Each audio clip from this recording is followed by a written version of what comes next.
Išmintingasis gružlys.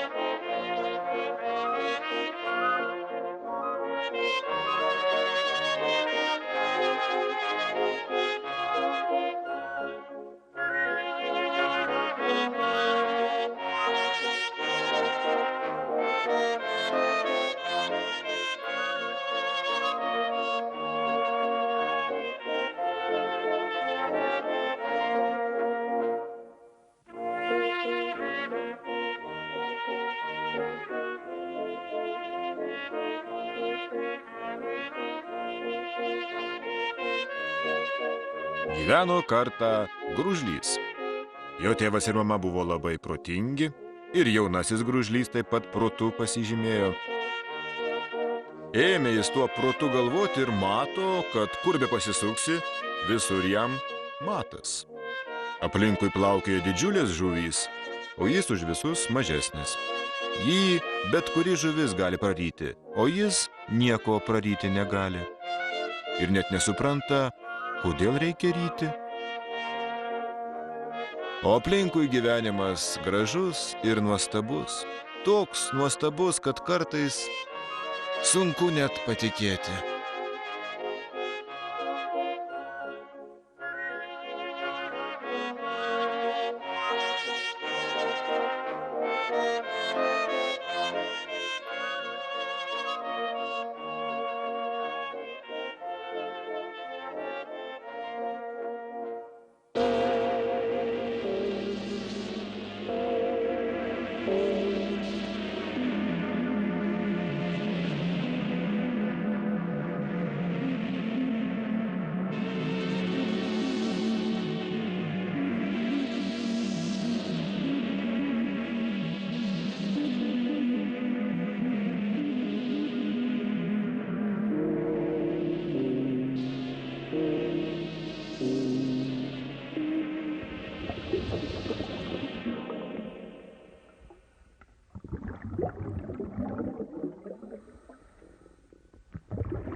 Dėkui Dievui, atrodo gyvas, pasakė savo gružlys ir nusprendė urvą išsikasti.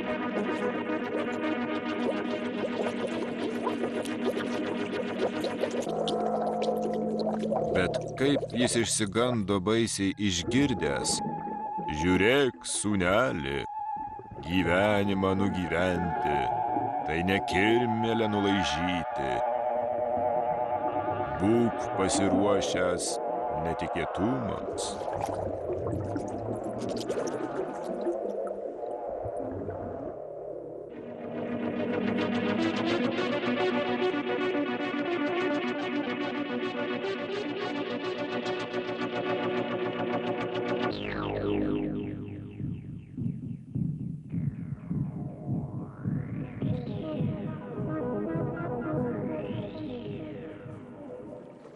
Apsidžiaugė gružlys, kad išvengė priešų žabangų ir gyvas liko.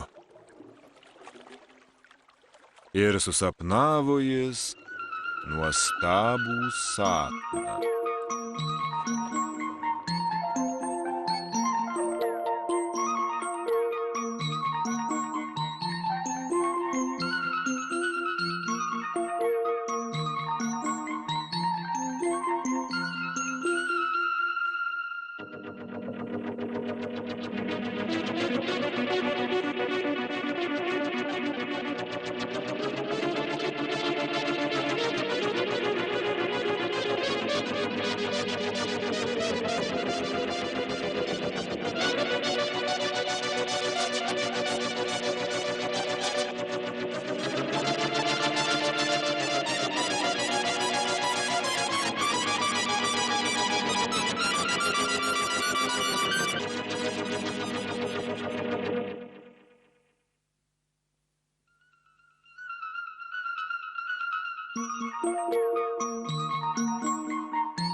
Atsiduso gružlys ir nusprendė dieną urvelėje lindėti, o naktį, kai visi miega, pasivaikščioti eiti.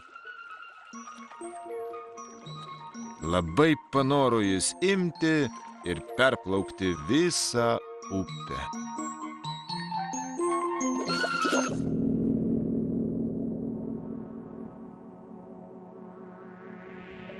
Dėkui Dievui, atrodo gyvas. O kas bus rytoj?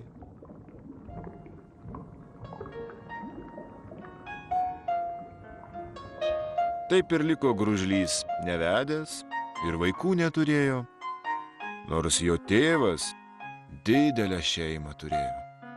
Bet šiuo klausimu gružlys turėjo savo nuomonę. Tais laikais tėvas lengvai galėjo pragyventi. Tuo metu ir lydekos geresnės buvo, ir ešeriai netaip į mus mailių kėsinosi, o dabar, kai tik žuvis ežeruosna pasipylė, tai gružliai labai reikalingi tapo.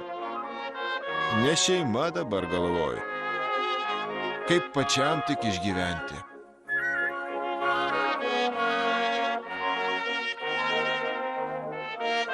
Šis gružliukas buvo kantrus, bet kartą neišlaikė ir kad suriks skriaudėjui pavimui, kadagi mūsų gružlius pradės normaliai maitinti.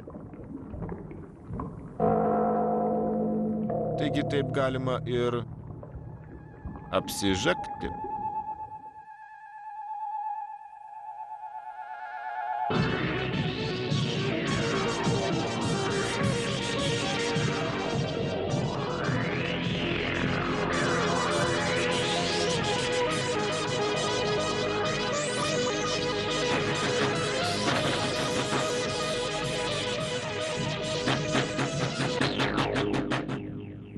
Va jei visi taip gyventų, kaip šis išmintingas gružlys, upėje tyla ir ramybė būtų. Išmintingasis gružlys puikiai suprato, kad gyventi reikia taip, kad niekas tavęs net nepastebėtų. Taip ir nugyveno jis ištisus 100 metų. Nei draugų, nei giminių, nei jis pas juos, nei pas jį kas nors. Galvojo gružlys savo protu, kurio turėjo įvalias, ir sugalvojo. Dėkui Dievui, mirštu sava mirtim, taip kaip tėvas su motina mirė. Ir tada susapnavo jis paskutinį sapną.